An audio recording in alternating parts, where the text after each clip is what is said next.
Hello, this is Michael.Yon in Chiang Mai, Thailand. Let's see if this new system works. Uh, this is the second time I've used it. I did a test today for about a minute, and now let's see if it works. And if it does, it's streaming out to YouTube right now. It's streaming out to multiple. It looks like it is. It looks like I just got an alert that it might be working.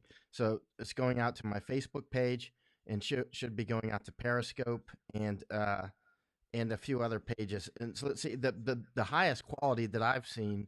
Yeah, I did just get an alert that I am live on my YouTube page. Now, okay, now on my right side, so I'm live on YouTube, live on Facebook, because I can see that Nathan and Deep Al just Nathan and John and Chris and Sherry and James and Mike and more are coming in on Facebook. Hello, everybody.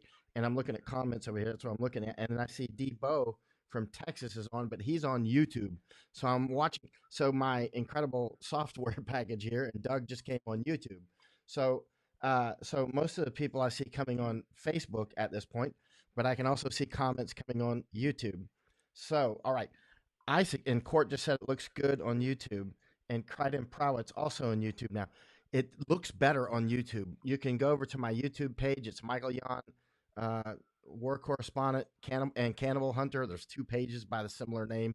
The one that's got a few thousand viewers is the correct one. I haven't used that page much, so there's not many viewers on it. But we get stymied so much and have been since 2014 on Facebook. Facebook denies that I'm being shadow banned, but the evidence is pretty clear. But I see Gigi from New Jersey, for instance, is said hello on my YouTube, and so Marta gave a thumbs up on YouTube. And Tony Barrios is saying he's got me on both. Well, I'm sorry, Tommy. Tommy, which one is best, YouTube or Facebook? To me, I think YouTube looks far better. But let's see what you say. All right, so we'll get started here soon. I see people really coming on. It's really excellent that I can see comments coming on YouTube and Facebook, so I don't have to miss any. I'm not seeing any come in on Periscope, and it should be streaming on Periscope. Enough of that. Let's get down to business. All right, down to business. So many things, interesting things to talk about. First, share this out, please. Quickly share it out. I didn't do any media appearances today other than talking with people offline. My last media appearance was actually Tuesday morning here, Monday night in the United States with John Batchelor and Gordon Chang and Thaddeus McCotter. I love that show, the John Batchelor Show. So excellent. And I'm such an honor to be on there so regularly. I'll be on again on Thursday morning, which is Wednesday night or Thursday. I'm sorry. I'll post the time later. Anyway, here we go. Now let's talk about the Taliban peace agreement, quote unquote. You may have seen just a few days ago. That those big peace agreements getting a lot of news, and I said nonsense. I didn't even look at the details of the peace agreement. At some point, I spent so much time in Afghanistan and rolling around with so many different sorts of Afghans, including Taliban. And at some point, you just go, listen, I know it's not going to work. It's just not going to, period. And already, before the ink was dry, the Taliban have already started attacking. And they literally just made the agreement a few days ago, and they already started attacking again. Listen, once you hunt enough alligators or whatevers, at some point, you don't need to see the details anymore. You just know this is what alligators do. And like China lies, Taliban fights, you know what I mean? At some point, it's highly predictable just based on previous experience, which is substantial and predates, hey, Santa Monica, G. Sun Ri, and Christina Lowry. Audio is a little funky, buffering. Oh, let me take this off. So Christina Lowry saying the audio is a little funky, and she's saying that on YouTube. What do you mean by a little funky? And but let's keep going. I don't need those earphones on anymore. I've been wearing those a lot, but when I'm going to need those is when I start taking call-ins, because this new system I have will hook straight up to my phone and I can take call-ins now. I'm not going to take any just yet because I want to make sure the system works first, and then we'll start taking call-ins. Hopefully, my first guest will be Maura Moynihan. She's incredibly brilliant. She's a friend of mine. She's a Tibet expert. Her father was Senator Moynihan, and she actually grew up in India when her father was the U.S. ambassador to India. What a life, man! So we always have a lot to talk about, whether it's India or Nepal or how to defeat the Communist Party of China. But anyway, when it comes to the Taliban, it's just they're going to fight. It's fight, fight, fight, talk, talk, talk, fight, fight, fight. Just the way North Korea does, just the way the Chinese Communist Party does. And let's keep moving. Now, let's get to something less predictable and like 1,000 times, 1,000,000 times more important, 1,000,000,000 times more important, which is the virus. And not just the virus, but the various things that it happens. Remember, I've used a comparison before of, the earthquake in Japan, or that affected Japan, that led to the tsunami, that led to the power outage, that led to the heat buildup, which led at the nuclear plant, which led to the explosion, which led to radiation, which led to radiation leaks, which led to a lot of huge problems that still continue today and will continue for generations. So, I mean, these problems often cascade.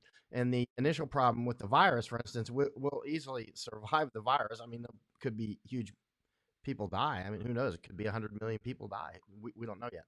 Or it could be just a million. We don't know. It'll probably be a significant number of people, though. And so let's see. Jason said, can understand me clear my audio. Let's see what people are saying about my audio.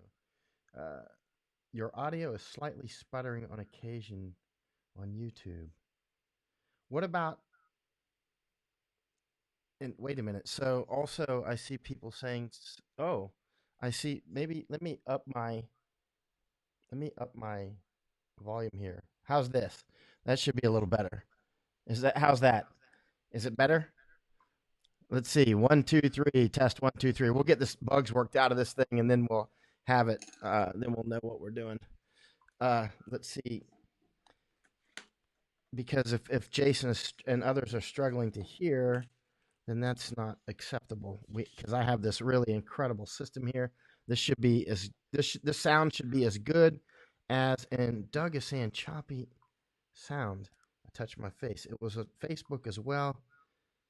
Choppy sound doesn't change the audio. Still warbling. I'm not seeing what the problem would be unless I have a bad connection. And my only idea on how to fix that would be to turn it off and turn it back on. And also Joe saying it's clipping. I'm looking at the connections here. Well, let me see here. How about we switch microphones and see if this does something? And how's that? Uh-oh. I think I did not switch microphones. Let's see. I'm sorry about this. Might turn the gain down, almost like a bad internet connection. Christina's saying the video is great. I can hear echoes. Echoes. How are you hearing echoes? How are you hearing echoes?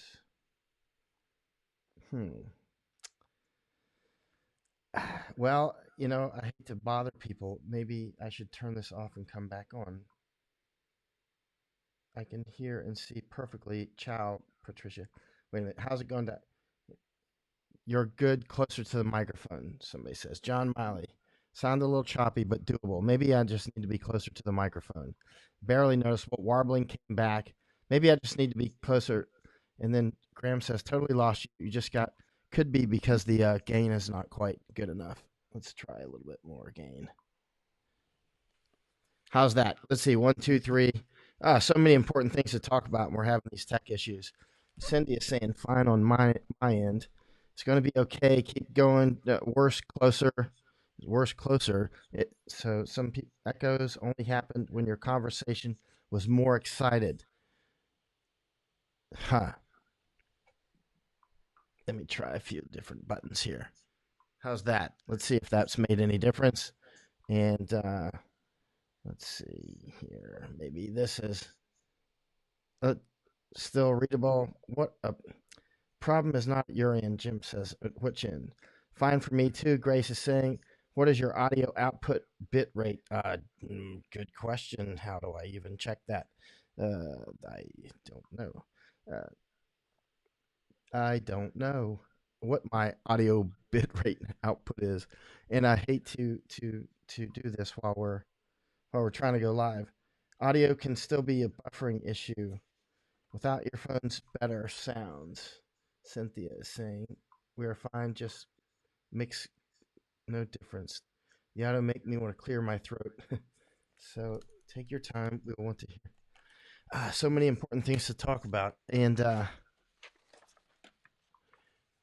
what could possibly be wrong here?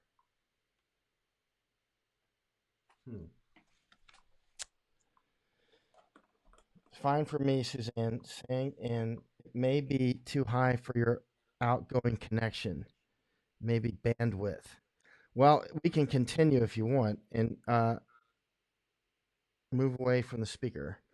All right, let's see. Just talk, please, and can hear you and fix later. All right. It's terrible. I'll have to watch it myself and see later. Well, I'm very sorry about the audio. I don't know what to do other than either to turn it off or continue. Let's continue. First world problems, right? Court says. Let's go. Let's continue.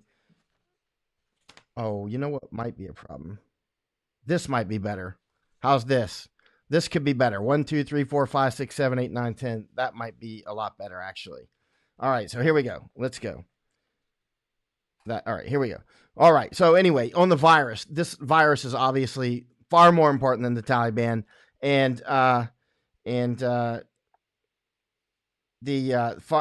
okay, good. I think we fixed it. So the audio seems to be fixed, hopefully.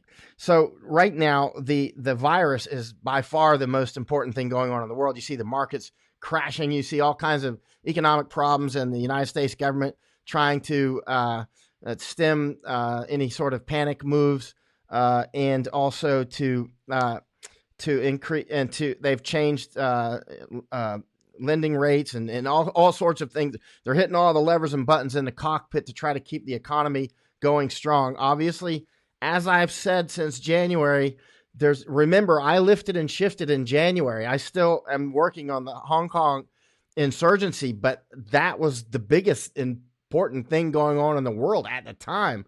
But this virus, because remember, the biggest thing, the most important thing in the world right now is China, is the Chinese Communist Party. That is our problem. And so then this virus came, and so that actually supplanted the Hong Kong insurgency on important, because they're all part of the same arena, right? They're all part of the same context and problem set. And so and now, even though I've been communicating with Hong Kong fighters all day and into the night tonight, after I just got a little hour and a half of sleep, that fight continues to go on. I mean, some were on the streets tonight. 115 were arrested on Saturday night. But this virus, as you can see, it's more than just the virus. It's also the effects that it will have on the economy, political effects, probable wars here and there that'll break out from it, and events like this. I mean, this is the event of our lifetime, the way it's unfolding at this time. That could change. I'm going to take a guess right now. I hate to go out on a limb because you have to live with these things. But I have a sense that this bad boy is going to be so out of control that within a month, there'll be 1 million cases outside of China. That I just said it. I actually think there'll be probably 1 million cases outside of China within about a month from now. So let's see. And that might be conservative, actually. We'll see. Now, I continue to see even very serious people that keep talking about Chinese numbers, and this is how incredibly effective information war can be. China just puts out these numbers that we all realize are fake. Everybody that's been paying attention to China, by the way, knows that they'll be falsified, and yet they still keep using the numbers, even if it's New York Times or Washington Post or whomever. They'll still keep going. here's the numbers. We know they're wrong, but here they are. Well, that's what sticks in our heads is those numbers. I just touched my face. So that's what sticks in our head is those numbers, right? And for instance, now you look at the China curve on the Johns Hopkins site, but Johns Hopkins is getting their information. I was just checking it tonight. They're getting their information from China. So people look at that curve and they say, oh, it's flattening out in China. Oh, Chinese measures are really putting an end to this. Well, again, it's Chinese numbers. We don't know. And so there's no way to know. I'm looking at comments here to see if, looking at comments here to make sure the audio is good. All right. So I'm not seeing anybody complain about audio. That's great news. And so, yeah, now we can see that this is bit by bit hitting different economies. For instance, Italy right now is getting badly damaged. And also the Iranian economy, which was already in dire straits. It was sickened by their continuous war against Israel and the United States and just anybody that they don't like. And I mean, because, Iran is massive on exporting terrorism. And so that has resulted in huge amounts of economic pain for them, caused largely by us and others that we pressure to cause that pain. And so now Iran, already sickened by their fight and their own containment, more or less, now are stuck with this virus, and parts of their government have become ill, and high level government people have become ill. They've just released, according to reports, 54 or 56,000 prisoners. So, just released them apparently from Iranian prisons because of the spread of the virus in the prisons. Imagine how this same dynamic could play out in the United States. And it could, a release from prisons could happen not just from humanitarian reasons, which I'm not sure how humanitarian that would actually be. But, what if guards just stop going to work? I mean, because of the environment. Again, for instance, with airline shutdowns, people ask, when will government shut down more air travel? Well, a huge amount's already been shut down. It's very difficult. People are asking me all the time, can I fly from, Indonesia to Bangkok or whatever? I'm like, hey, I'm not a travel agent. You got to check that yourself. There's a huge amount of variables going on. I mean, and things change by the hour. And so, the flights between Bangkok and Germany or Oslo and Tokyo, I don't know. And they're changing constantly. And so, remember, these changes can occur not just because a government makes a change. It could be the Japanese government. It could be the Norwegian government. It could be somebody else. But also because, pilots or air crew or whomever could go on strike, or ground crew. It could be the baggage handlers. Anybody could just say, I'm just not going to go to work. Or travelers just reduce their rate of travel so much that they just cancel the flights for economic reasons. So, I mean, there's all kinds of different ways that these things can happen. Flights decrease because of, and this is already affecting everybody. The global economy is already sharply affected by this. And we're going to see a lot more of that as time unfolds. Let me look at some more notes here. So, yeah, the Italian economy is having serious problems, and this is obviously spreading throughout Europe as these fires do. And South Korea, interesting. South Korea also has massive problems. They are doing testing often in cars so that people don't have to get out of their cars to go into the hospital and contaminate the hospital, which could lead to a quarantine of the hospital. Hello, Antonelle in Nevada. Let's see. And how's the audio? And Gordon Bradbury is saying, who is the World Health Organization is changing its tune now. Came out and mentioned 3.5 fatality rate. We'll see. I don't trust anything from the World Health Organization. I don't trust the World Health Organization any more than China, because they've obviously become a puppet of China. I don't know when they became a puppet of China, but they clearly are. For instance, in calling this COVID-19. And even when we've got, 70, 80, how many countries now are on board with saying we've got cases? They're still, as of hours ago, World Health Organization is still not calling this a pandemic when it is transparently a pandemic.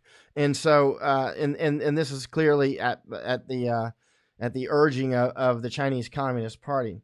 All right, so now, with the World Health and the CDC itself has become part of the viral problem. The CDC has lost all credibility. One of the first One of the last things that you want to do is lose credibility in a situation like this.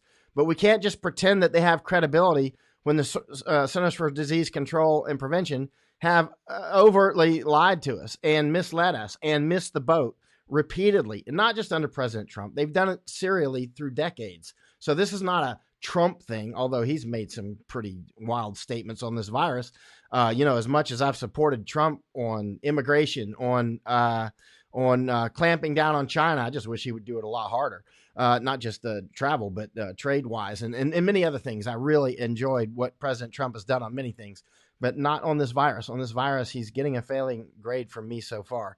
And, the Korea, I saw a friend of mine in Korea, retired U.S. Army fellow, Robert Neff. He's a gifted author, by the way. We went to the same military language school, by the way. But he published a photo today, or sent a photo, and there's some kind of festival in Korea, and there was a sign in English and Korean. It said "No foreigners." I don't read Korean, but it said it in English, and it said "No foreigners." And because they're afraid of the spread of this virus. It's funny though, you can post these things around other countries like "No foreigners," but in Korea, that's not racist in Korea, is it? All right, so let's keep going. Let's see. Oh, thank you for everybody that's hit my Patreon, by the way, and PayPal. Very much appreciate it. That is absolutely vital. Now, let's talk about shooting the messenger. Obviously, I don't like delivering bad news. I know how the dynamic goes. The dynamic is whoever brings bad news gets shot. That's the way it's been for thousands of years, and apparently, if you look at old writings. But shooting the messenger is an old sport. It's hard to dissociate ourselves. That's why presidents and whatnot will often have their vice president or somebody else deliver bad news. And then the president, I'm not saying Trump, but any president they'll come out and deliver good news, because we psychologically will associate good news with bad news. That's why I published back in 2006 that if you want to make money, you tell people what they want to hear. I wrote that in regard to Afghan war, which I knew we were losing. And then my next sentence went on to something like, but if you want to win the war, tell the truth. Well, I'm doing that now. But then a lot of my enemies at that point, a lot of mill bloggers and people that were basically politically compromised, they cut off my second sentence and stuck with, he said openly, if you want to make money, you tell what people want to hear. Well, that's the truth.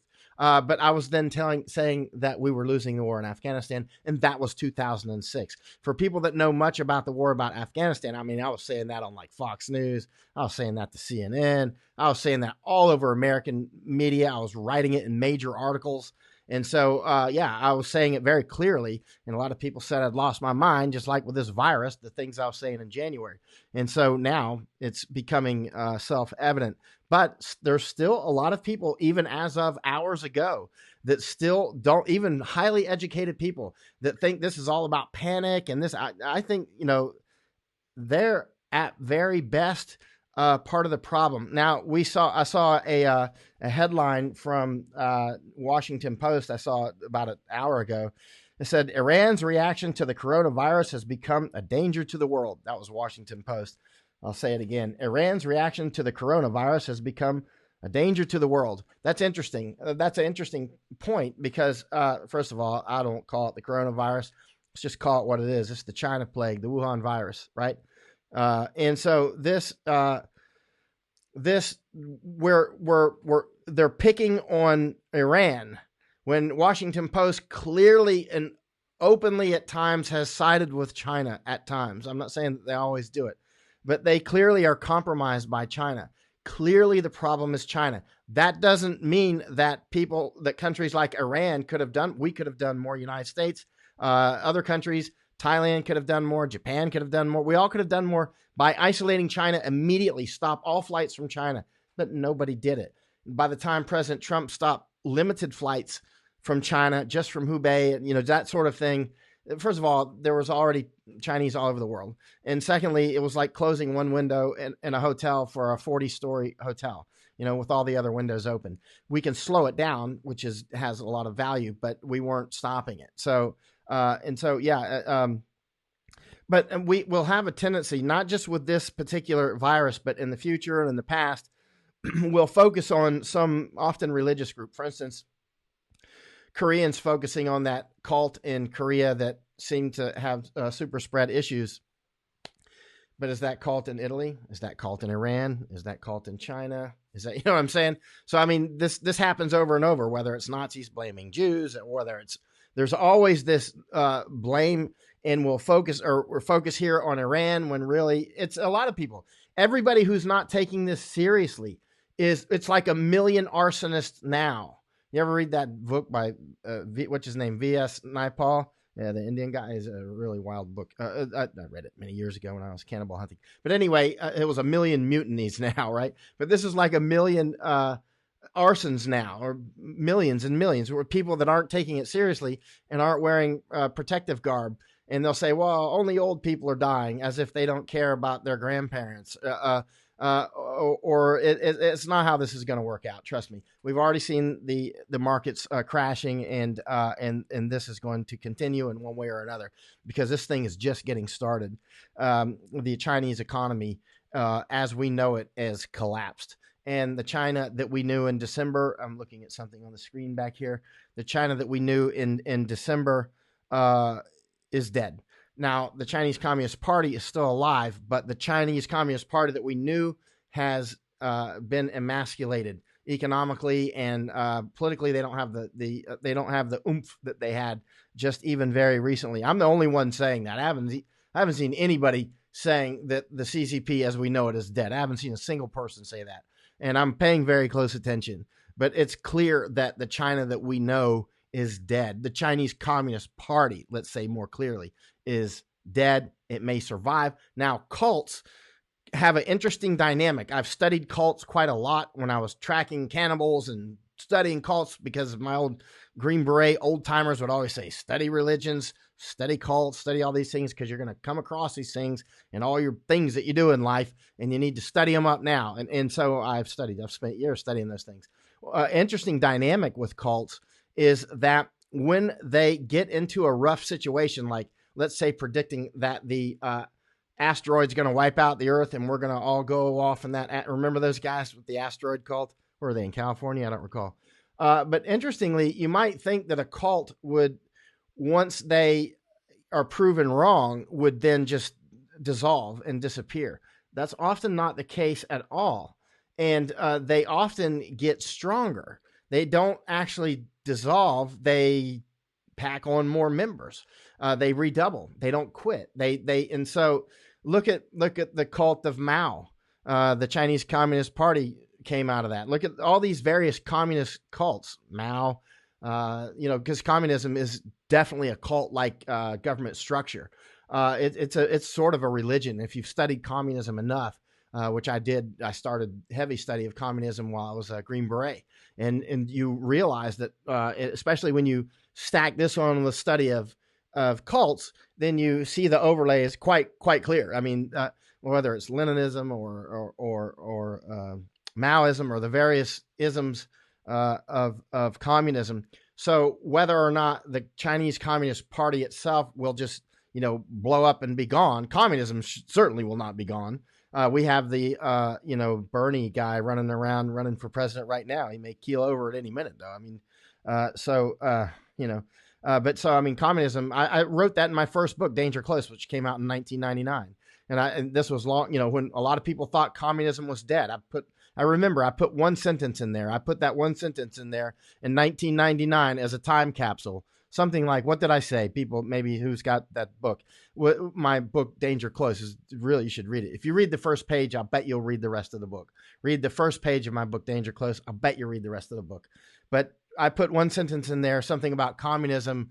We haven't seen the end of it, or something like that. That was just a time capsule. I'm like, because I'd studied it enough. I'd studied cults enough. I'd studied all this enough. I'm like, it looks like communism's beaten at that point in 1999, but it's not. It's not. And now we can see it. It's coming back with a vengeance, despite all the failures, constant failures, whether it's socialism, communism, the various isms that are similar, at the end of the day, similar, failure after failure after failure. They never go away. cults don't just go away. They'll claim persecution. Sound familiar? They'll claim, for instance, this cult in Korea is now claiming to be persecuted, which they may be persecuted. I'm not saying that they're not. They actually might be. But for instance, communists were in the 1920s, they were using, when they were being beaten, they used the fact that they were being beaten to help build their cult. John Batchelor, in my last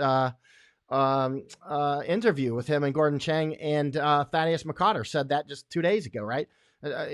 John Batchelor's brilliant. He talked about where have the Hong Kong police not learned the lesson? They're communist lackeys for Beijing, and they're beating all these freedom fighters in Hong Kong in the streets and in front of our cameras and that sort of thing.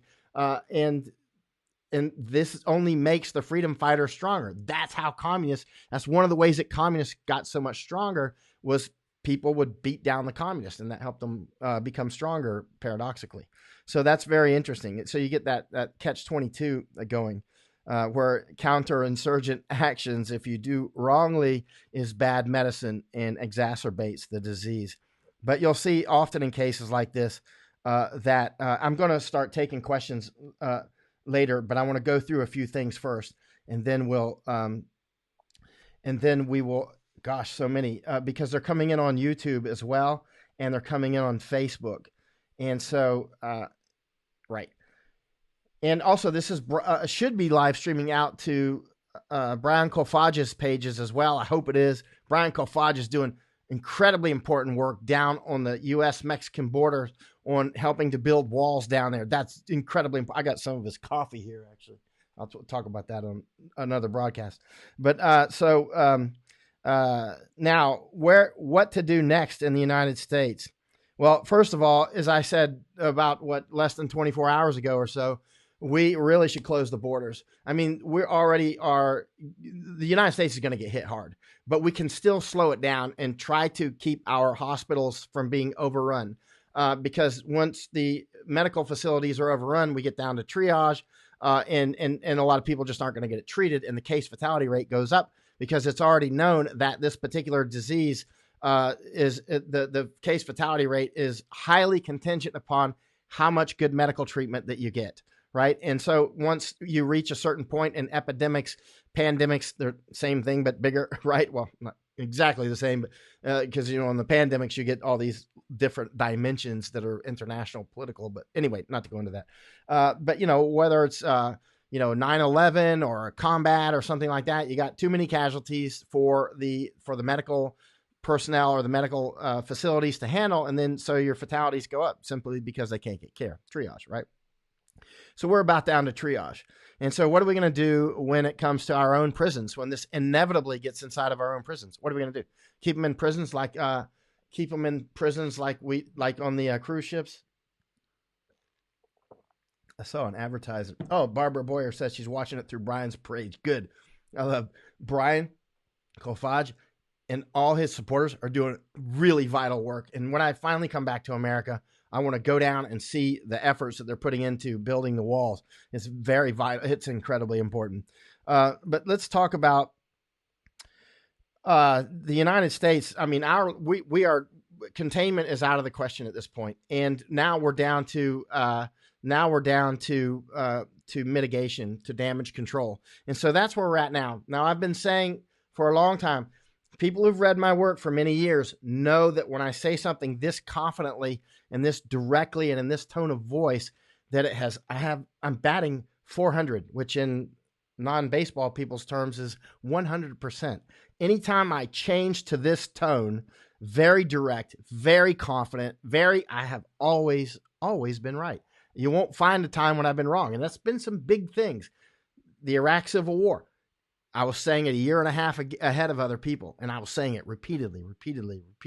And then finally it became, interestingly, whether it's the Afghan War or the Iraq Civil War or the Japan-Korea relations, which I also successfully predicted, and I was saying very confidently as well on those. And when I say these things like this on the disease, I'm not predicting, actually. This is kind of the trick. It's not, I don't have a crystal ball. I'm not that smart at all, but I do homework very hard. I study like crazy. So I study 7 days a week. And so often when I'm saying, for instance, there's a civil war in Iraq, well, I was run all over Iraq. And so I was already seeing it.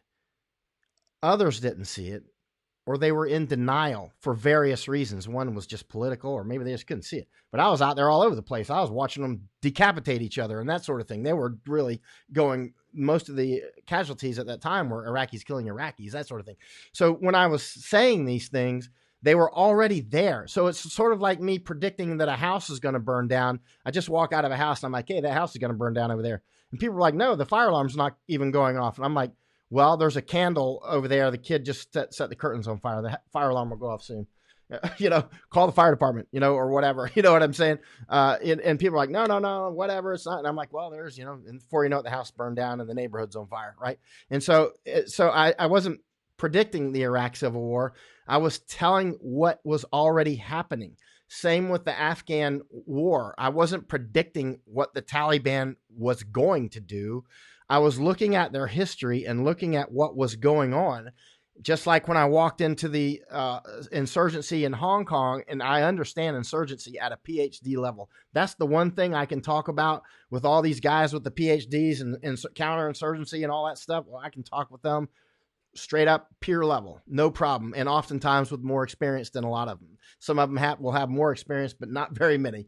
And some do, but not a lot. And so that's why I was able to walk into, for instance, Afghanistan. And one of the things that you do first thing I do is walk in. Well, we can talk about insurgency another time and why I was so quickly able to ascertain that Hong Kong, for instance, was an insurgency, or that the war was going badly in Afghanistan. There's certain things, like as a doctor walks in and he smells the room and checks blood pressure and checks temperature and asks for a few symptoms and maybe just a few things, and from experience goes, well, take 2 aspirin, you're okay, or goes, oh, this, we need to get some more tests. This looks like it could be, thyroid cancer or something, right? And so, but if you've studied insurgency enough and that sort of thing, you can do the same thing. You can walk right in and very quickly look at certain symptoms. One of those would be human, for instance, human intelligence. Is it going up or is it going down? That's one of the first things I look for when I walk in. Is like, how's the human intelligence going? How do people look at the police? How do they look at the army? And the human is like blood pressure. That's the first thing I go for. I start asking, how's your human? I start asking intelligence people. I start asking locals, hey, will you talk to the police? Do you trust the police? If the answers are repeatedly no, no, no, no, no. Do you trust the army? If the answer is no, no, no, no, no. Or if the army is, oh yeah, we like the army. What do you think about the Taliban? Oh, we don't like them. But if you get the opposite, this is like your blood pressure. And so likewise, these same sorts of thinking processes are transferable when you're looking at other things, like figuring out who among all these medical experts and the virologist and the epidemiologist and the and others, who among here know what they're talking about and are not politically compromised. And clearly CDC is got a lot of brilliant people working for them, and they don't know what they're doing. Stock up on food. All that is to say, stock up on food is very important. If there are no shortages, just consider that a bonus. Just get long-lasting food. I've stocked up, and I always have a lot of stock. But stock up and get as much as you can afford to get. Absolute bare minimum. Get 1 month supply. Don't all this 2 week supply. They're afraid to say 1 month because that sounds so scary. I'm telling you, get 1 month. It's very important because remember, the virus issues are not we're still going to have hurricane season, still going to have a fire season, still going to have an earthquake somewhere. All these things, life still goes on. The economy's going down right now. And so a lot of things are changing. A lot of things that you can readily get right now, like medicines, probably will not be available soon. A huge percentage, 80-85% or so, according to the book China RX, is sourced from China, or we depend upon China. And that's not just the United States. That's European countries. That's here in Thailand. That's over in India and other countries, all dependent because our governments have made such incredible errors and created conditions that were favorable for huge amounts of our businesses to move over to China and and also retirement pensions invested in China, which may never be seen again. There's going to be some life-changing events come out of this. Now, make sure you stock up on water. I was checking one of my old water things. I've talked about my water filter many times, the Katadyn water filter. But there's another, and I don't make any money on Katadyn, but that's not the point. The point is you need a water filter, right? You always need it anyway. But I have other ways to sterilize water. That's not just the only, actually water sterilization and water filtering are not the same. And water purification is not the same. So, I mean, so this is the one I've had that one since at least 2002. I've taken that bad boy all over the world: Iraq, Afghanistan, India, Nepal, Tibet, all over China, Indonesia, Malaysia, Philippines, man, just everywhere, all across, camping in America, all over the place. Great filter, but those won't filter out viruses. In North America, generally, you're not going to find viruses in water in the wild. But if you have an event such as Katrina and, a city gets wiped out and you got all the sewage in the water, you may have viruses. So I have this thing. I took it out to test it. It's called a Sterapin, and it's made also by Katadyn. But this one doesn't even work. I took it out to check it today. And basically what you do, it has two batteries in here, the CR123 batteries, or 124, what are they called?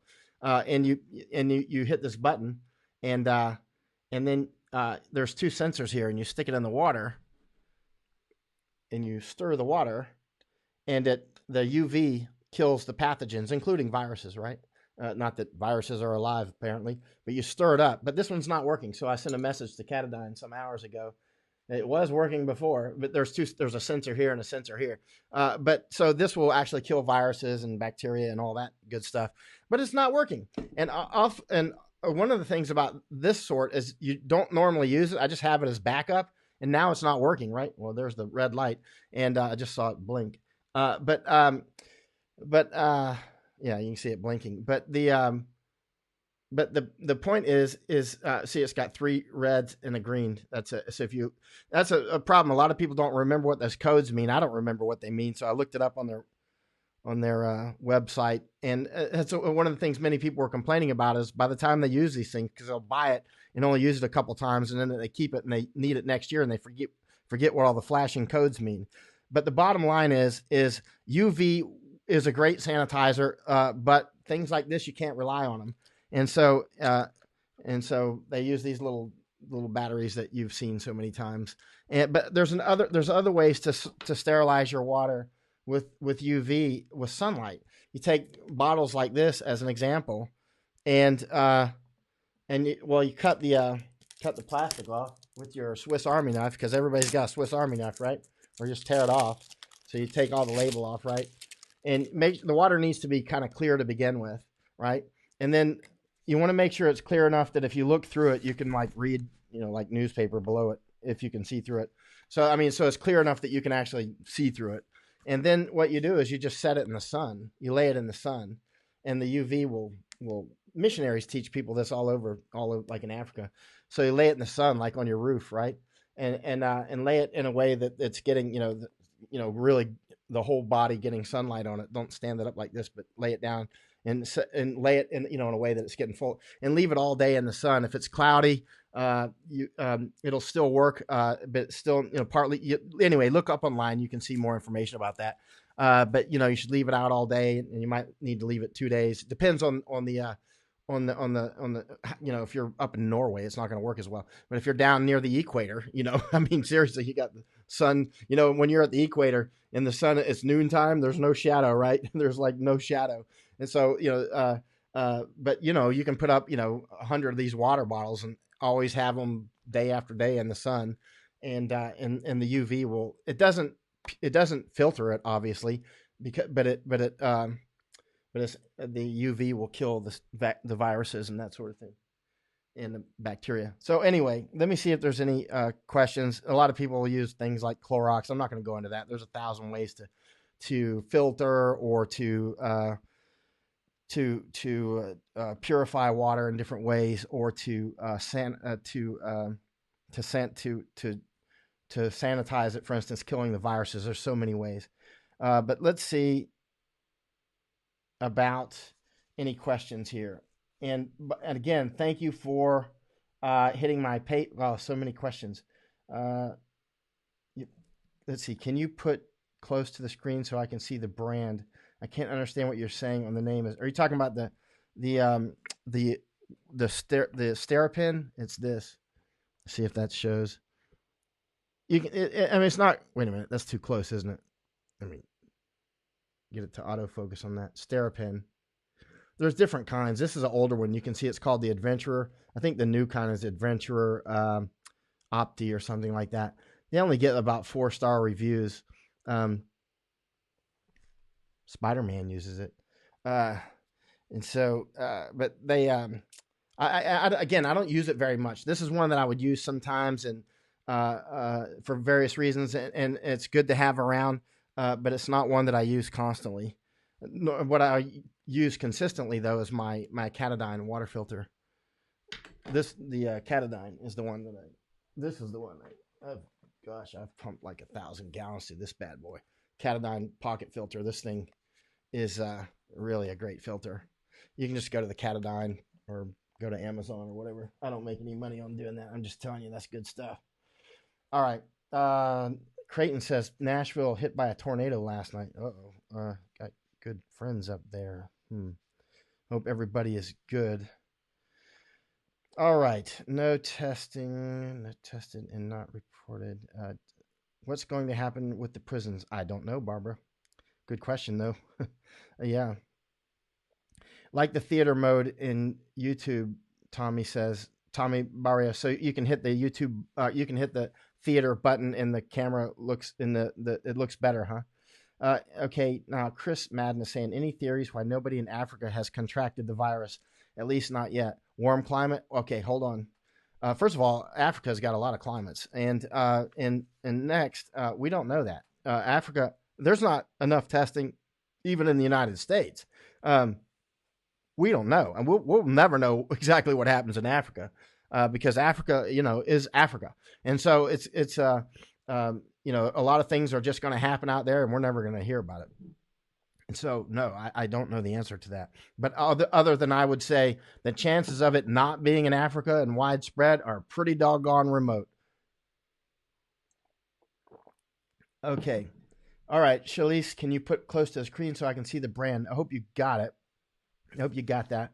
Why are they not talking about Jamaica and small islands? Well, Barbara Summy asks, well, that's a good question. But remember, the 1918 pandemic just ravaged islands around the world. So it's not like they're not going to be saved. I mean, there's already, I think, some cases in Hawaii. And the islands, this is nothing. Remember, this is 2020. We got air traffic like bus stops. Look on Flight Radar 24 now. You'll see probably thousands of flights in the air right now at this moment. And so, today, probably millions of people, certainly millions of people will cross borders all over the world, either by land, sea, or air, right? They might be walking between, Nicaragua and Costa Rica or whatever, or flying or whatever. It's going to spread everywhere. The viruses don't know any borders. They don't care about borders, and there's no way to keep them from crossing borders. That's why a lot of people say, well, it's just Africa. Who cares about the Ebola? Actually, Ebola was a big scare. A lot of people know, and then people go, well, nothing happened from Ebola. Well, how many people died? It was like 11,000 or something. I don't recall, but it was estimated. But remember, there was a huge containment effort. So the idea is to contain it quickly, to keep it there, and don't let it spread, and so it doesn't get out. When it happens in a place like that, you can go in and try to contain it. But the Wuhan virus, the China plague, which World Health Organization has tried to rename to COVID-19 or whatever, that started, or at least we noticed it, the world noticed it in Wuhan, in Hubei province in China. And Wuhan is very densely populated area. So it reached critical mass in a high population density area. So it already started in a hugely bad place to start. Like, if there's any worse place in the world to start than that, you'd have to put your thinking cap on. You know what I mean? Maybe Hong Kong would have been a worse place to start. But it would not have been. The worst place was almost certainly China, because, first of all, population density, and the relative wealth, and they're flying all over the world, and the Chinese Communist Party hiding it. So this all these various things taken at once, this constellation of issues create the perfect storm. And let's see. Leonard saying Ebola is far less contagious. Yeah, I mean, obviously, all these things, all these different diseases. I'm not an infectious disease expert. I've just read about them for years and study up on, because it is a national defense. And also, I spend a huge amount of time and really, tracking around to all kinds of places. And so it's in my best interest to understand a few things. But it's like, as I mentioned yesterday, trying to figure out whether how deadly something is based on one factor doesn't work. Like, how deadly is a snake? Well, if you look online and try to find the 10 most deadly snakes, you can literally find 10 different lists that say 10 different things, and they can all be accurate. They can say, well, the 10 most venomous snakes. Well, what's most venomous mean? Like, rattlesnakes can put out a huge amount of venom, and it's a hemotoxin, right? And they can put out a huge amount of venom, but it's not the most toxic. I mean, there's other snakes that have more toxic venom that put out less, but rattlesnakes can strike, and some snakes like coral snakes don't strike. Their venom is neurotoxin in coral snakes, but they don't strike you. You have to like mess with them to get hurt, and if you're not messing with it, you're not going to get hurt. And a lot of snakes, like rattlesnakes, will tend to try to avoid you. Rattlesnakes don't chase you, right? They'll just stand their ground. The rattlesnakes got to stand their ground law, and then they'll try to get away, right? Rattlesnakes don't want to fight.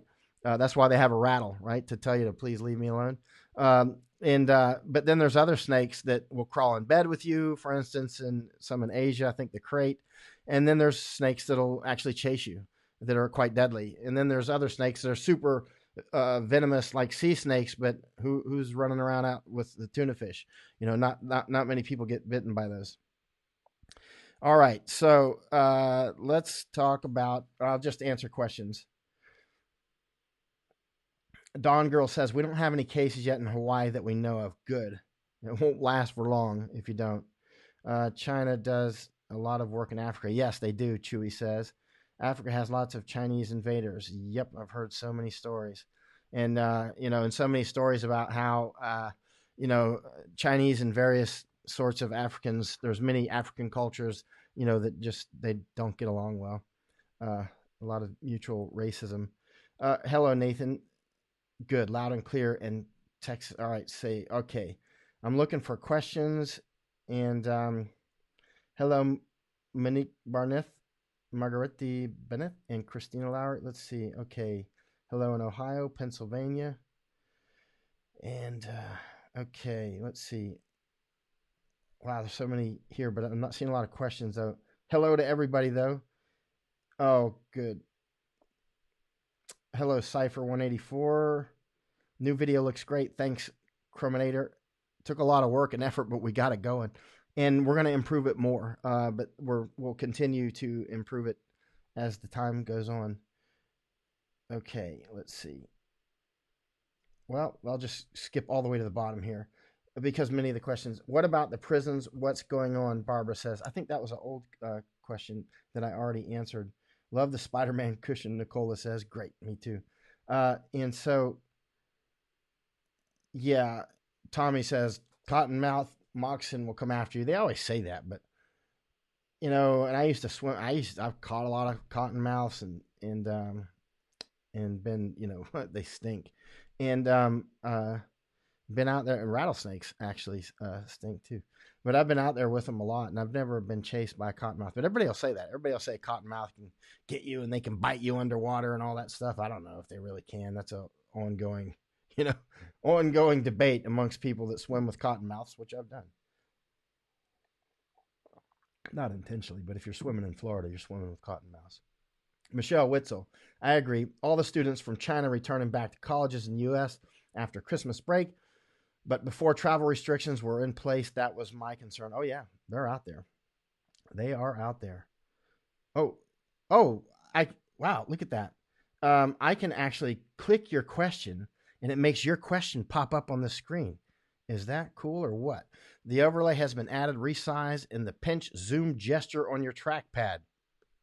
Well, wow.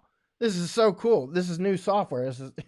I'm very new to it. So you see me with these happy faces because, well, there we go. So now when I'm answering questions, I can just click on your question. So, wow. Okay. So we'll use that. Let's see. Okay, let's see. Gambi Idrini. Let's see. I'll add that up there. You're saying once you get the virus, in theory, you can no longer get it. Hold on. Some of the infectious disease experts are saying this is unknown. With this particular virus, it is unknown. That remains an unknown. So we have to be careful with that. That remains an unknown as of within about the last 24 hours, to my knowledge. And chances are that's not something that they're going to sort out really quickly. That's probably going to take a lot of observation and testing to figure if that's truthful. Again, I'm not an infectious disease expert, but I think that that's not something that they can determine quickly. Kathy Swingler, confirmed case in Georgia now. Let me click your comment and make it.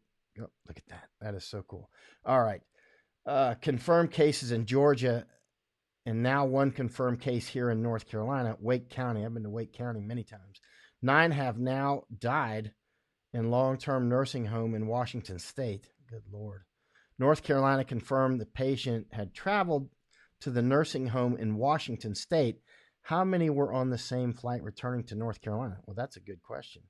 And that's another. Eva Justo asked, how about boiling water? Would that help? Absolutely. Boiling kills it all. Boiling definitely helps. Keep in mind, if you're at high altitude, like really high, like when I go up to Nepal, I've walked up to Mount Everest a couple times, just to the bottom, not to the top. But, the higher you get, the boiling point decreases, right? So if you're like at sea level, once it starts boiling, you've killed everything, right? But if you're at a really high altitude, then you might have to adjust. But boiling will. But remember, boiling is not filtration. So if there's anything in there like heavy metals or that sort of thing, then you might want to use some other way, reverse osmosis. Not that that's always available. I mean, first you need, if you're in a real dire straits, you need water. But boiling will definitely kill everything, including cottonmouth moccasins. If there's snakes in your water and you boil it, it'll kill the snakes too. And then you can eat the snakes because you boiled the snakes. All right, let's see. Ebola is... All right. Oh, Jonathan Jet Palmer says, thanks for changing the camera angle. You are most welcome. And it's much better for me too. I didn't like looking down. I'm still looking down now because I'm looking down at comments. So I'm not always looking at the camera. I'm looking at the comments. So let's see.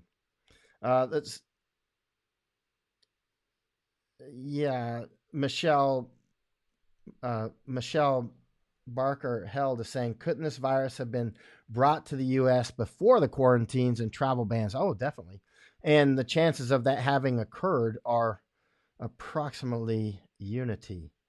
I would say as close to 100% as you can get without going over. Okay. Lennart. Yeah. So Lennart, Bjorkston, sorry, I don't speak in Norwegian. Said, yeah, Elskadai. That's Norwegian, right? They are big on tourism. Where tourists go, the virus goes. Yeah, absolutely. And yeah, no question about that whatsoever. So let's shoot down to the bottom. And Dina Gordon says this is much easier to watch. Do masks work? Beth asked. Yes, they work. Now, CDC was just putting out more false information recently, and the Surgeon General both saying that they don't work.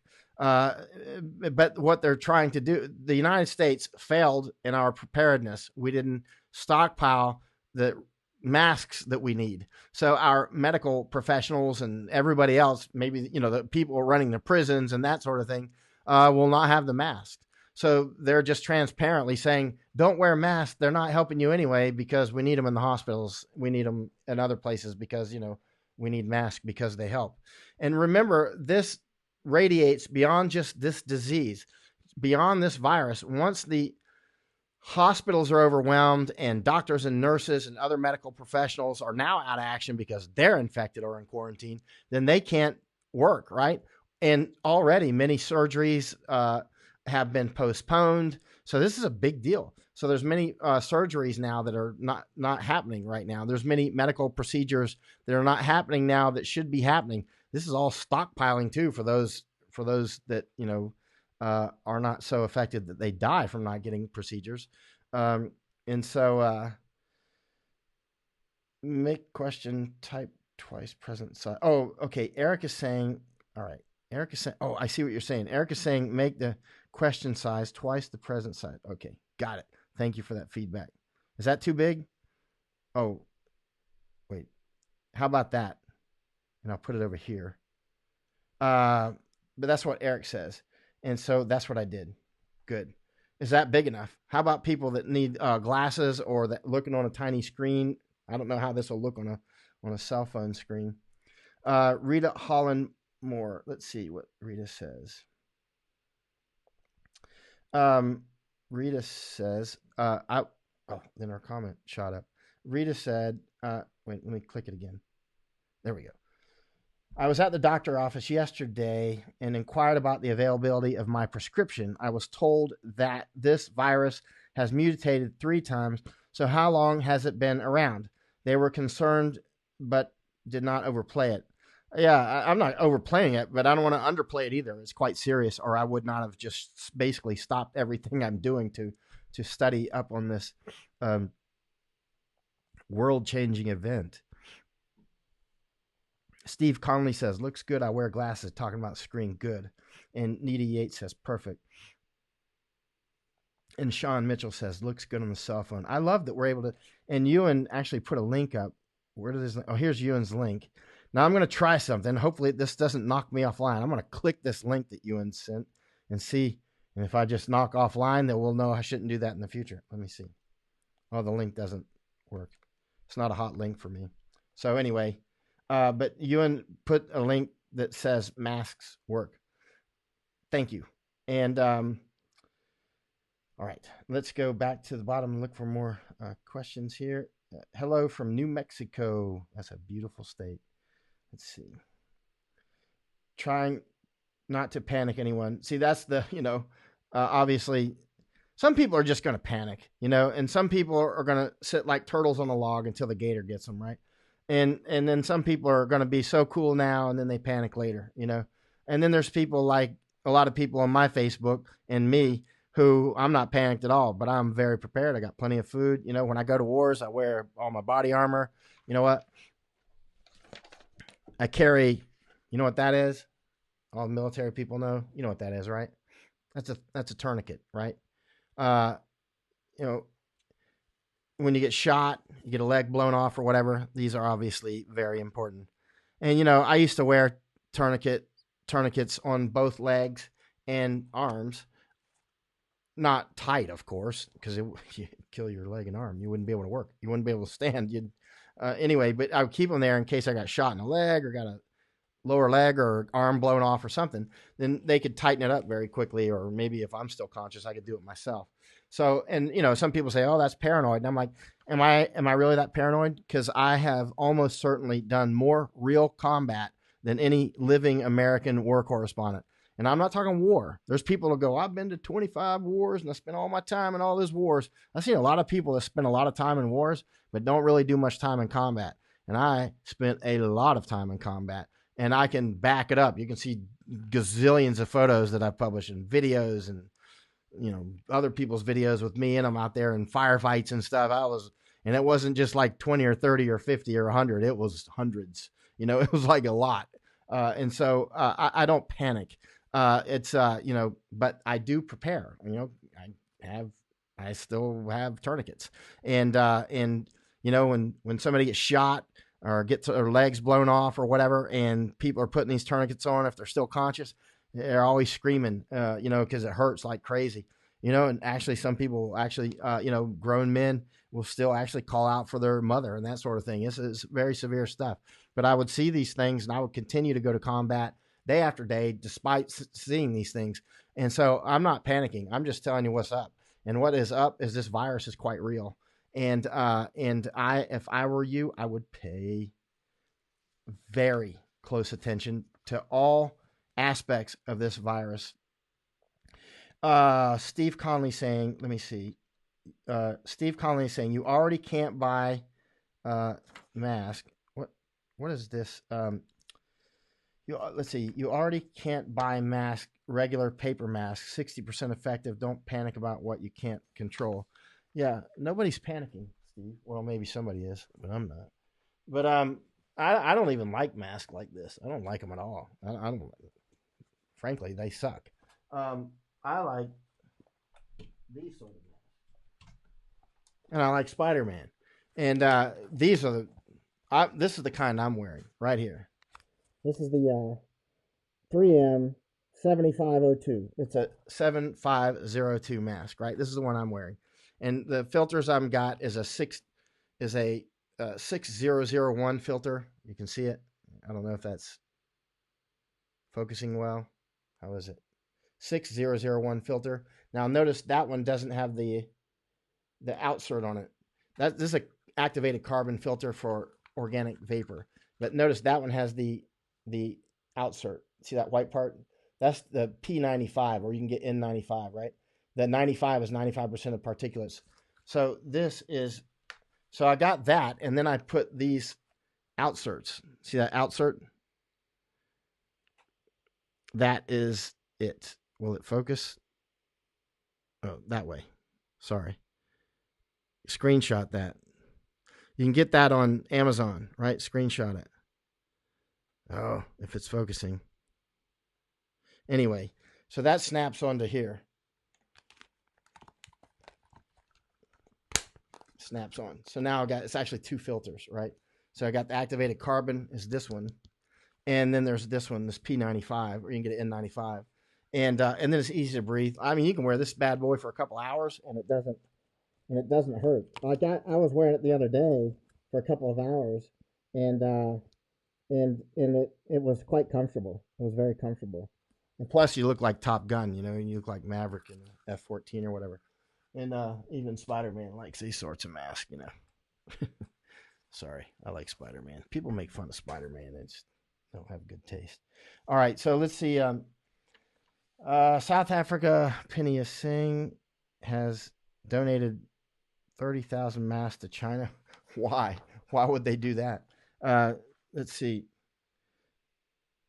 Jumped back and wait. What was Court saying? Court says jumped back and forth. I think YouTube audio and video is better now. Chat's better on Facebook still. Oh, there's always something in there. There's not the perfect site. So the chats are better on Facebook, but yeah, I actually agree. I know what you're saying. It's easier to chat back and forth on Facebook. For some reason, it's just the format. All right. Look on Amazon. Barbara Spalding is saying for the mask. Okay. I'm looking for any other questions. Otherwise, I'm going to actually...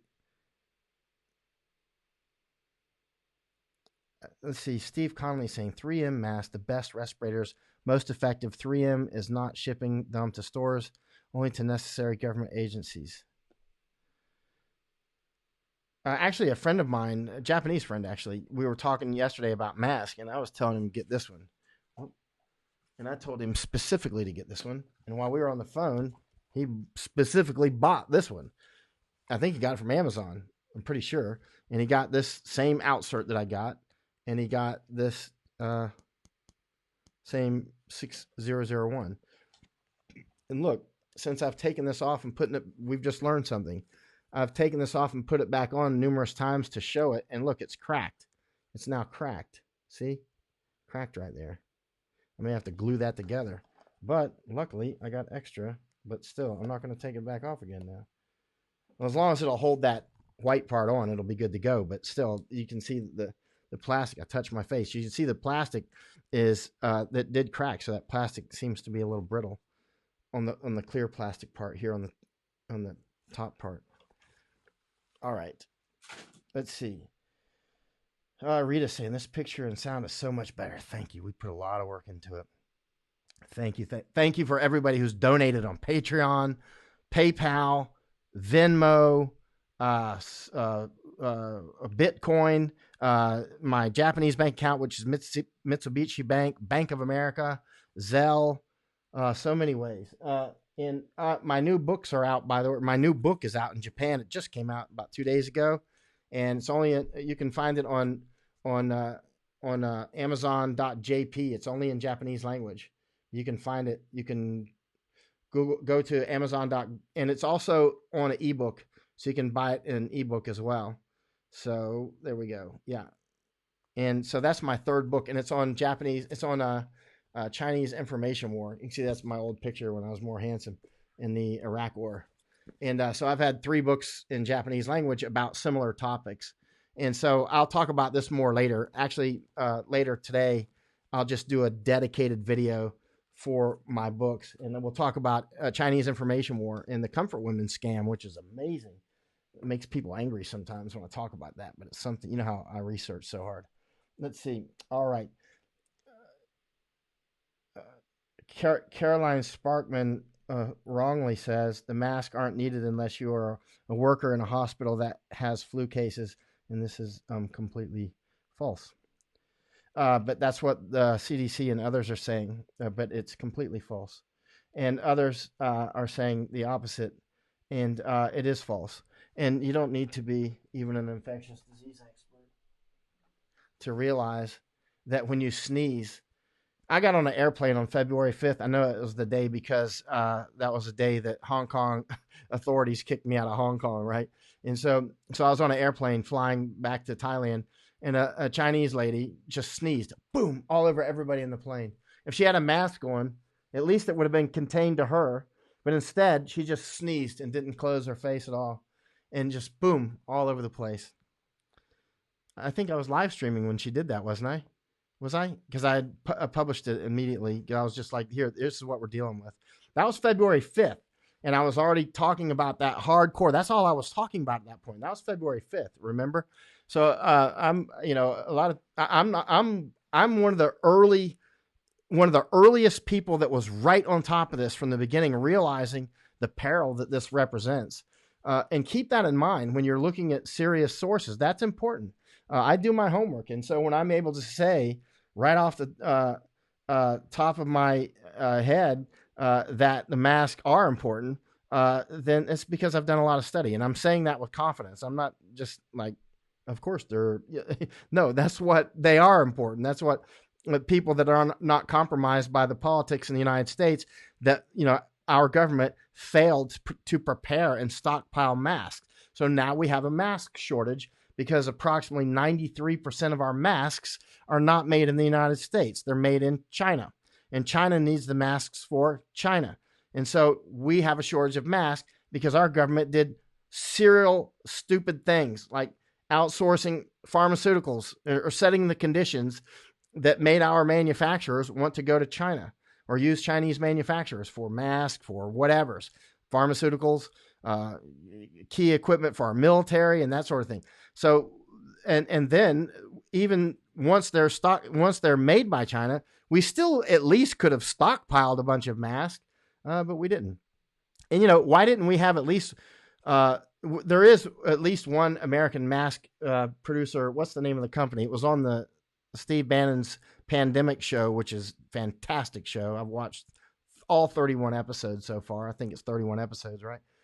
And he had an American mask maker on there. And why haven't we bought billions of masks from that company over the years to stockpile? You know, it would have kept the money within the United States by, you know, sending it to American companies, and we would have had all the masks that we need, and this wouldn't be an issue. And the CDC and also the Surgeon General and others would not be lying to Americans and to the world that masks don't work. And they are outright lying. They have sacrificed, this Surgeon General, Jerome Adams, has sacrificed his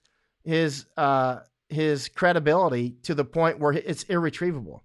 The only way that the Surgeon General can recapture credibility is for this Surgeon General to be fired.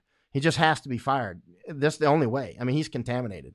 He's outright lied about various things, and don't need him. I'm not going to trust anything he says. He can tell me he's no more trustworthy than is Xi or one of the Chinese spokespeople. All right, let's see. Sean Mitchell's asking when the virus will be an issue in the States. It is a massive issue right now, absolutely massive. And if you're American, it doesn't matter if you're American. If you're online right now, this has already affected you. You just might not have gotten the message yet. You are already, this is a used mask. Oh, wipe my nose. Sorry. Something was tickling my nose, maybe from this mask. I'm not going to use that one again anyway. It's already affected you. The markets have crashed and had much turmoil, and there's all kinds of things going on. Many flights have been canceled. I think all schools in the United States should be canceled right now. Olympics should be canceled. They're going to be canceled. I'll bet you 99% chance that the Olympics will be canceled. Actually, Saudi Arabia has already canceled the trips to Mecca and Medina. Those have been canceled. That's many things. Iran has also canceled many religious celebrations. I mean, you're just going to have to start canceling things. And we really need to use this as a moment of opportunity to work out kinks on doing school online, because there's a lot of kids that could do school online around the world and have I know this could affect teachers. It might need fewer and fewer teachers, but there's a lot of kids around the world that could be in the same classroom as, in the same math classroom, up in the north of Alaska and down in Brazil could be in the same math classroom, right? So, I mean, there's many, and they don't have to go out. And there's a lot of, this is something that people have talked about for many years already, online education, which is a huge amount of my education now is only online, or buying books online and getting them sent to me, or downloading ebooks, or going and watching professors on YouTube. I do all the time. I'm always watching scientists on YouTube all the time. Almost every day I watch at least some scientists talk about something, because I have a thing about science. And have since I was like, I don't know, 8 or 9 years old or something. So, so this is an opportunity to do it. Let's see. Court Garloff says MIT Online, Massachusetts Institute of Technology, and Lois Stockwell. 100% correct. I'm not sure what you're referring to, but okay.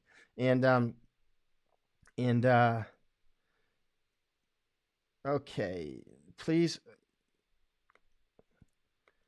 Sonia says, please look at Ji Sun Ri comment further. Ji Sun Ri comment. Let me see. Where is that?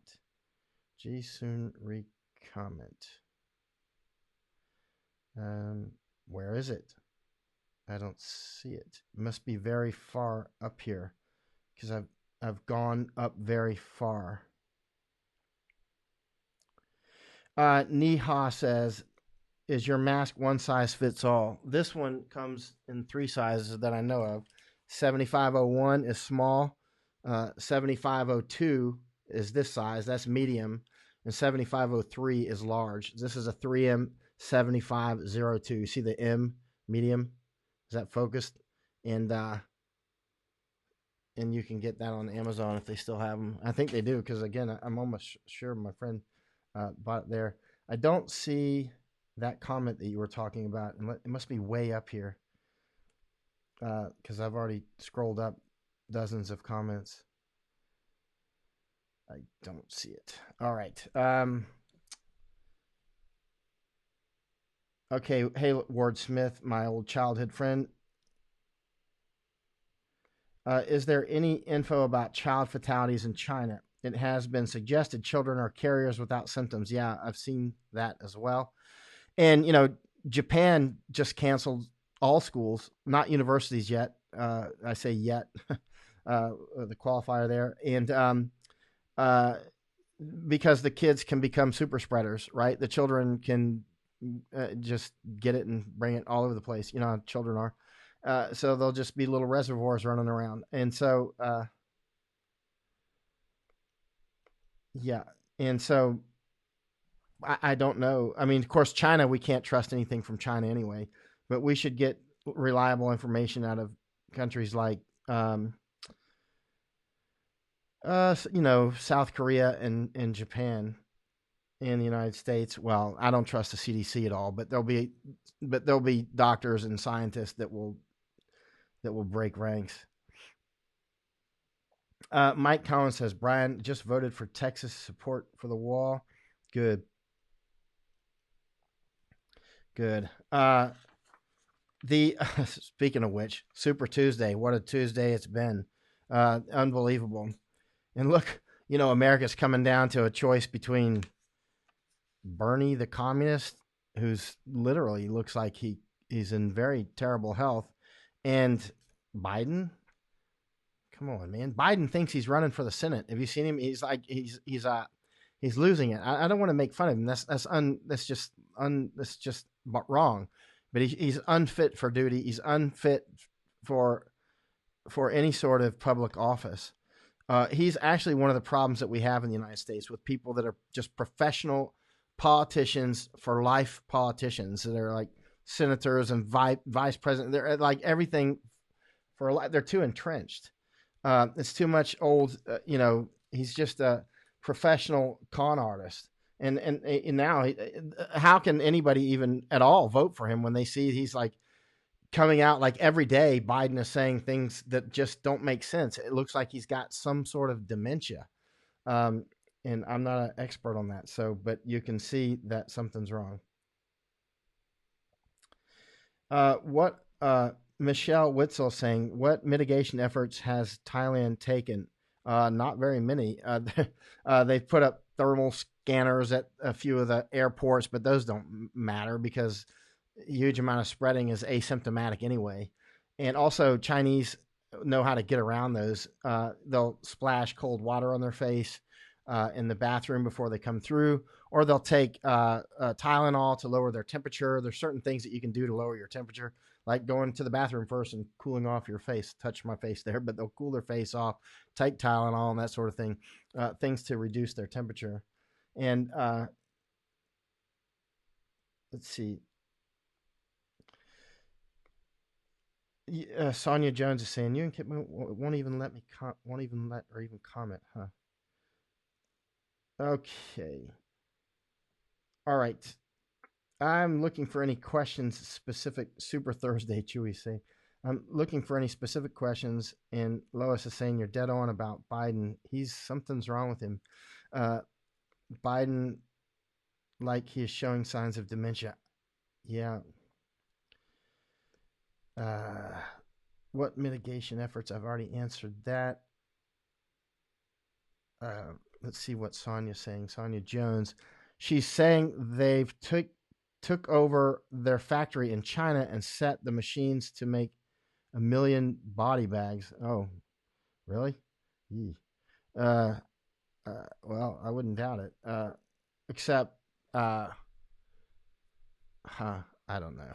Why would China make body bags? I don't even know. 1 million. I don't even know because I don't know how. Because I know they cremate a lot, and you can. But if they're doing something like that, it could be quite serious. Obviously, because body bags are reusable. Or the ones that the United States military uses certainly are. They're very tough. We use them for more than just bodies. Use them for carrying ammunition and that sort of thing, and food and that sort of thing. Let's see. All right.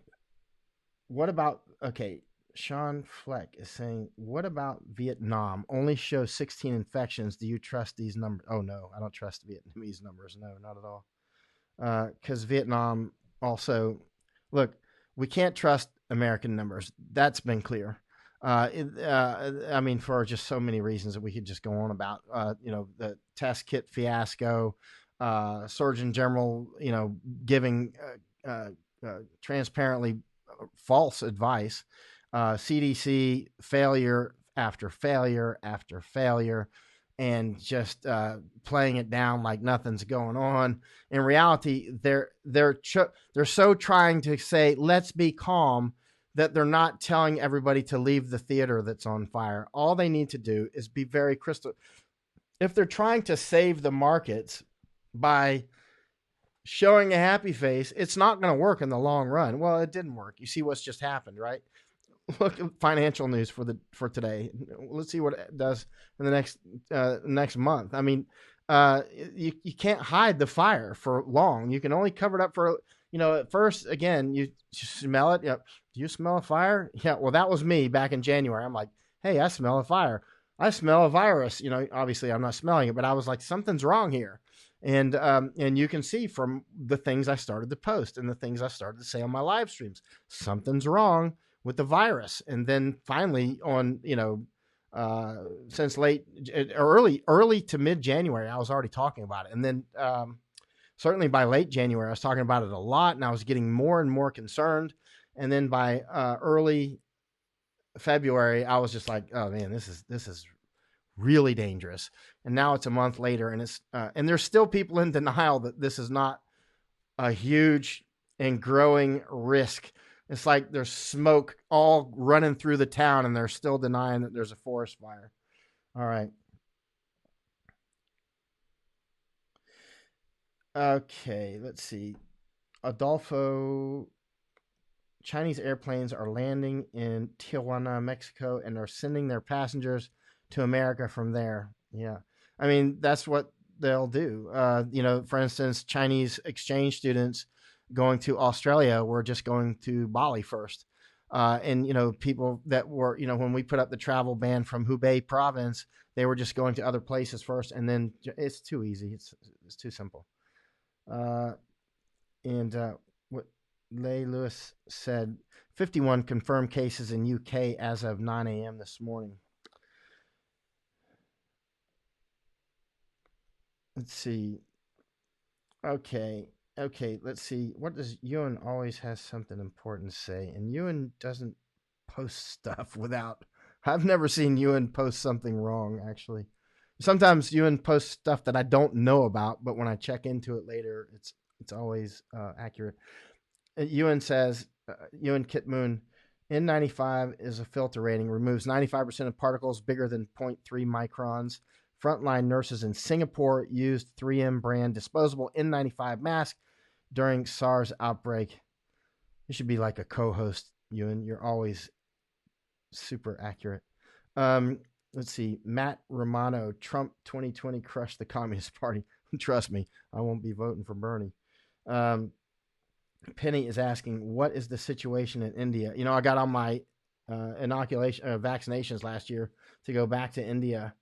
But I sans one, I was missing one, and it was a 3 vaccine series for that. I got about 12 or 15. I can't remember, 12 or 15 different ones. I can't remember. But and then there was one that I needed to get one more shot, but it ended up in the insurgency in Hong Kong and didn't get that one shot. So now I have to get all 3 of those again. Let's see. Kazuka Masai is saying, "Hey Michael, I think America's policy to China disease is right." China, I mean, the Chinese disease. Yeah, I mean, I think we need to. I think our policy towards China should have been, we should have cut off all flights from China. Period. We should have cut off all flights from Chinese citizens that didn't go through a quarantine first until we got this sorted out. It's too late. It's going to spread through the United States. But the more we can slow it, we should really be shutting our borders at this point for at least a couple of weeks. I'm not saying shut them forever. That would be ridiculous for the economy and so many other reasons. But it's just out of control. Brian Anderson is saying, do you feel that the spread is slower in areas with warm or hot weather? Now, that's something that the infectious disease experts are hoping will occur. It's unknown, yet, because some diseases do and some don't. Like seasonal flu clearly does and not do as well in hot weather. Will this one be seasonal is unknown yet. Well, we're going to know pretty soon, though. We'll know at the same time. let's see. Do you have to have medical hospital care if you get the virus? Can you treat it at home if you're in good health? Joanne Wiggins asks. It looks like about 80% from what I've been reading, about 80% of the people that get it either have low or not serious symptoms. Just stay home, self quarantine, and and stay and that means staying away from your family too, because you'll just infect them. And try self quarantine. And it's still unknown how long did it last. I mean, it's still. I mean, you can see some of the quarantines are 14 days, but then there's a lot of information that this goes on way beyond that, and is still uh, infectious. So that there's a lot of missing information here. Tommy Barria says Tucker Carlson called it the Chinese flu last night. I'm glad a lot of my stuff is catching on. You won't believe a lot of this. I don't know if Tucker watches my work, but there are a lot of people around that do. It's not always decisive. Sometimes my readership gets really huge, and sometimes it's really small. It's like a expanding and contracting universe. But there's always key people watching, and different. Like I know people close to Trump actually watch my work and have since the beginning, as did people close to Obama and a lot on Bush in particular due to the war stuff. But yeah, let's see. Well, I think that's about it for now. And what time is it? And I've got so much more stuff. Oh, it's 0510 here in on Wednesday morning in Thailand.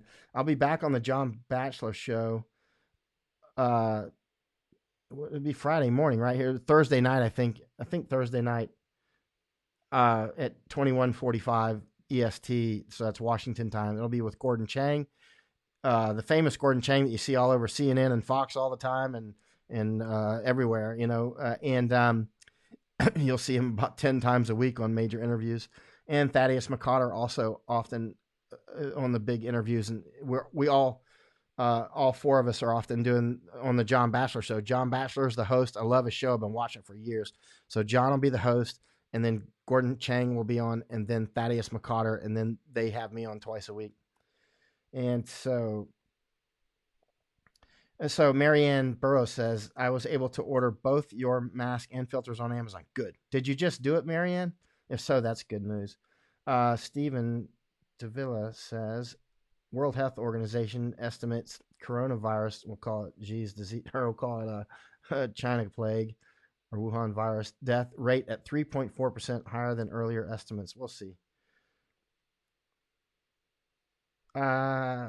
Lois Stockwell is saying, Michael, people think the virus was made in China, but it's just another strain of it, isn't it? I don't know. I'm not gonna go into the conspiracy theory for obvious reasons, but but I have a good imagination too, but I don't know. I mean, it could have come straight from Mother Nature. It could have come from their lab. It could have come from, I don't know. Let's see.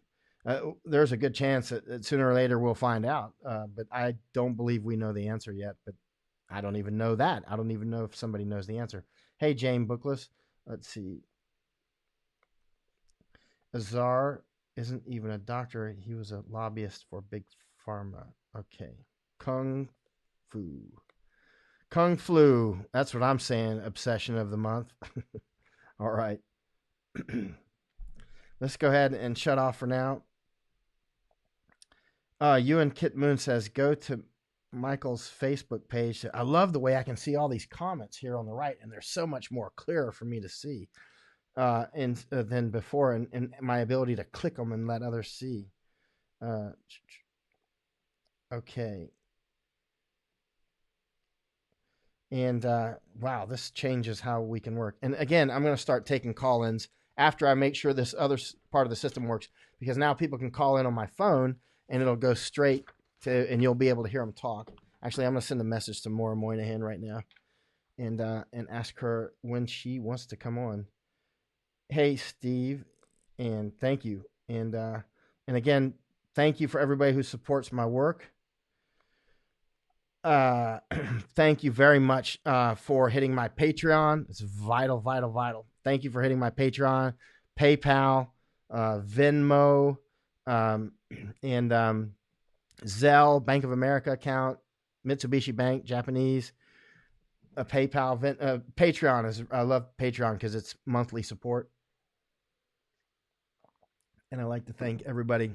Some people I can't thank personally because for whatever reason the emails bounce or their email's not there or something. And so if I haven't thanked you, I apologize. I want to thank you, and I'll thank you now. Thank you, thank you, thank you, thank you. Very cool setup, Needy says. All right, let's roll for now. Thank you, Lay. And Mike out. Let me see how I shut this thing off now so I don't end up like cleaning my house here while it's still live streaming. End broadcast.